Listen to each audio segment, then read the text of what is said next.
Urdu point کی videos دیکھنے کے لیے ہمارا چینل سبسکرائب کیجیے اور بیل کے آئیکن پر کلک کیجیے تاکہ آپ ہماری تمام آنے والی ویڈیوز سے باخبر رہ سکیں۔ السلام علیکم ناظرین، آپ دیکھ رہے ہیں اردو پوائنٹ اور میں ہوں آپ کا میزبان عمر جنجوعہ۔ اس وقت ہم موجود ہیں اسلام آباد میں۔ ناظرین، آج یوم دفاع ہے، لیکن پاکستانی قوم آج اسے یوم دفاع اور یوم یکجہتی کشمیر کے نام سے منا رہی ہے۔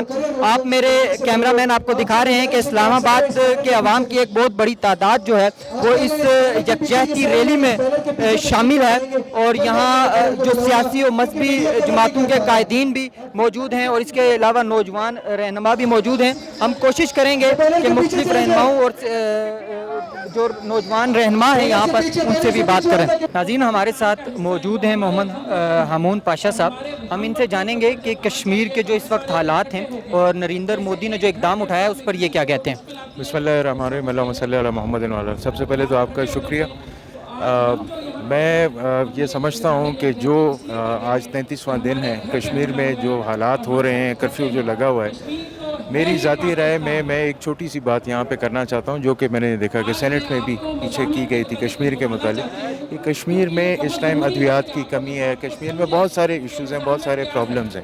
لوگ اپنے فوت ہونے والوں کو گھروں کے اندر تدفین ان کی کر رہے ہیں کیونکہ قبرستان تک جانے کی جگہ۔ میرے خیال میں جو میرا ذاتی اپنا مشورہ افواج پاکستان کو، گورنمنٹ آف پاکستان کو دینا چاہتا ہوں وہ یہ ہے کہ آپ دوائیاں مت پرووائڈ کریں۔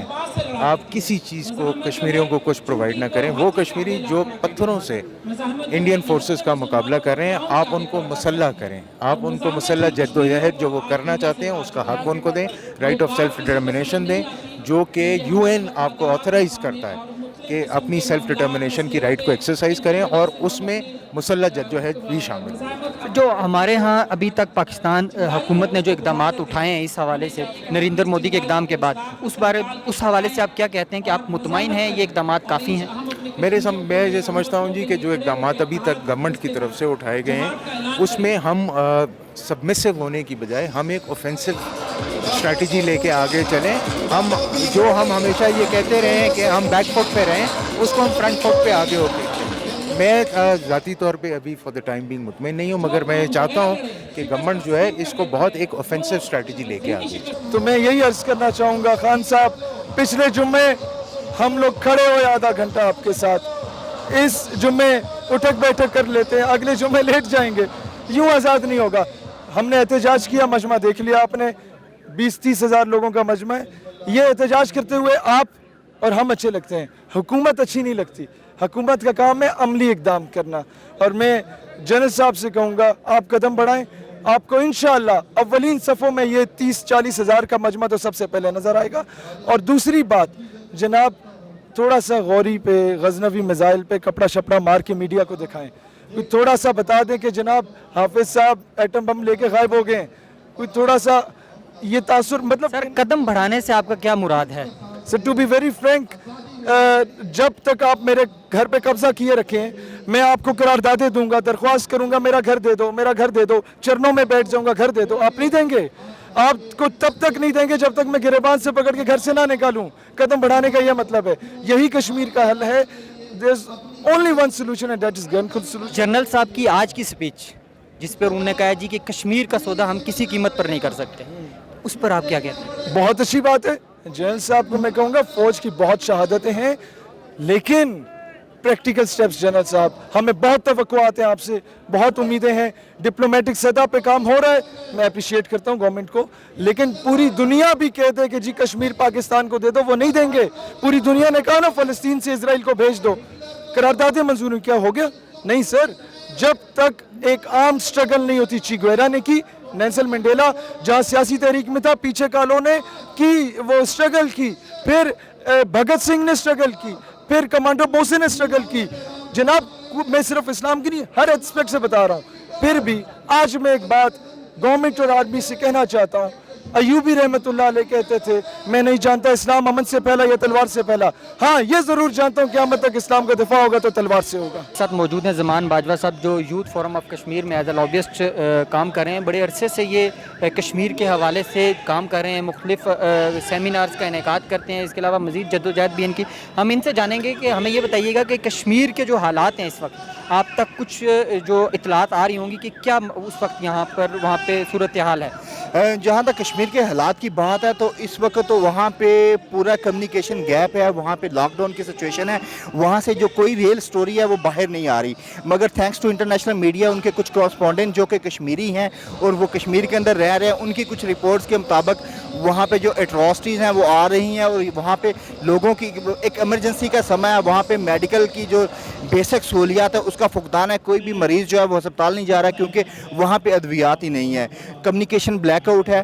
तो इस तरह की सिचुएशन है कि जो रियल ख़बर है वो अभी तक नहीं आ रही बाहर। अब नौजवानों के हवाले से, नौजवानों को इस हवाले से आगाही देने के लिए 3 अगस्त के बाद जो एक ज़ालमाना इक़दाम हुआ, क्या कर रहे हैं आप लोग? बेसिकली इस वो जो 5 अगस्त की बाद की सिचुएशन है, मैं सिर्फ यूथ को कहूँगा ये एक मौका है जो मोदी ने आपको फ्राहम किया है और ये एक मौका इस वक्त जो इंटरनेशनल नैरेटिव है वो पाकिस्तान के हक़ में है और इतनी पाकिस्तान का मीडिया कश्मीर पे बात नहीं कर रहा जितनी कि इंटरनेशनल न्यूज़पेपर्स हैं या इंटरनेशनल जो बड़े बड़े अदारे हैं। और इसके साथ साथ जो US के प्रेसिडेंट हैं डोनाल्ड ट्रंप है, उन्होंने कश्मीर पे मेडिएशन की बात की है। कोई 15 के करीब जो US की कांग्रेसमैन हैं उन्होंने भी कश्मीर पे बात की है। तो ये एक बेहतरीन मौका है, आप सोशल मीडिया का यूज़ करें।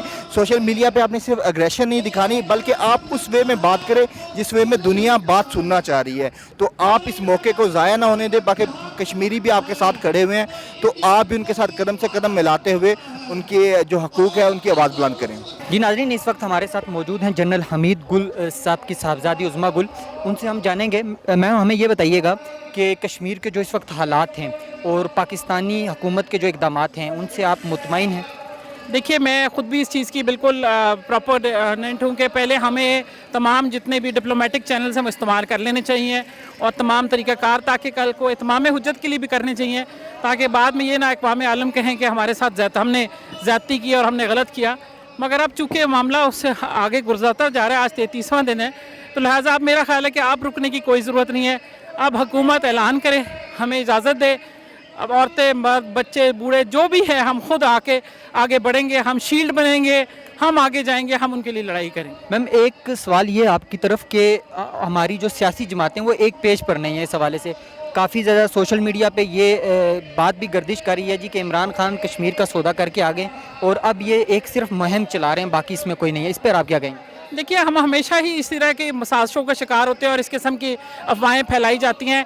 बात यह कि अमल एक्चुअली सब बताएगा कि कौन क्या करता है। जहाँ तक सियासी जमातों का मामला है वो कभी एक पेज पे आ ही नहीं सकती, इसलिए इस चीज़ को हमें छोड़ देना चाहिए। अवाम को यकजा और इकट्ठा होकर इस मसले को उठाना चाहिए। इस दफ़ा ये मसला सियासी जमातों का नहीं है, अवाम का डायरेक्टली है। हर शख्स के ऊपर इस वक्त जहाद फ़र्ज हो चुका है और हम ज़ाती तौर पे सबको अपने आगे बढ़ना चाहिए, क्योंकि ये सब अफवाहों के साजिश में शिकार हो जाएंगे हम लोग और वक्त ज़ाया हो जाएगा। जी नाज़रीन, आपने मुख्तलिफ सियासी और नौजवान रहनुमाओं की गुफ्तगू सुनी। इस वक्त इस्लामाबाद के अवाम की एक बहुत बड़ी तादाद यकजहती के लिए यहाँ मौजूद है और उनका वलवला भी काबिल दीद है। नाज़रीन, इस मौके पर यह बात ज़रूर कहना चाहेंगे कि इस इशू पर तमाम सियासी मजहबी जमातों को एक पेज पर आने की ज़रूरत है और उम्मत मुस्लिमा को इस हवाले से काम करने की अशद ज़रूरत है। उमर जंजुआ को दीजिए इजाज़त और देखते रहिए उर्दू पॉइंट।